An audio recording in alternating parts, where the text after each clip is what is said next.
Hello guys, back to my YouTube channel. আমি শামীম আবারও এসেছি আপনাদেরকে নতুন ভিডিও দেখাবার জন্য। আজকের ভিডিওটা খুবই ধামাকা হতে চলেছে, তো তোমরা ইউটিউব থেকে দেখলে চ্যানেলটি অবশ্যই সাবস্ক্রাইব করে যাবেন, যদি তো ফেসবুক পেজটা ফলো করে দেবে। তো ভিডিওটি ভালো লাগলে অবশ্যই কমেন্টে জানিয়ে দেবে। ইমাম সাহেব এবং মুয়াজ্জিনের মাইনের টাকা নিয়ে কি বললো পীরজাদা আব্বাস সিদ্দিকী ভাইজান, তো এই বিষয়ে আপনারা দেখতে থাকেন।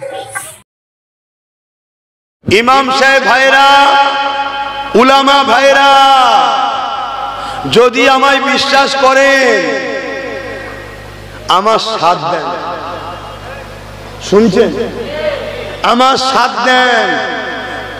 2500-3000 নয়, 20,000 করে টাকা মাইনের ব্যবস্থা, আর ইমাম মুয়াজ্জিনদের 10,000 করে মাইনের ব্যবস্থা আপনাদের করে দেবো। চ্যালেঞ্জ দিচ্ছি, শুধু সাথ দিতে হবে। আপনার যদি মনে হয় আব্বাস সিদ্দিকী বেকার বলছে, সাথ দিতে হবে না। একবার আসুন, গোপনে দু ভাই একটু আলোচনা করি যে আপনি কি করে বলছেন, এটা শুনতে অসুবিধা আছে? একবার আমার কাছে এসে বসুন, আমি আপনাকে রাস্তা দেখাবো। আপনি অবাক হয়ে যাবেন যে আব্বাস সিদ্দিকী 20,000 অনেক কম বলেছে, আরো বেশি পাবো। তো ভিডিওটি যদি ভালো লাগে কমেন্টে জানিয়ে দেবে।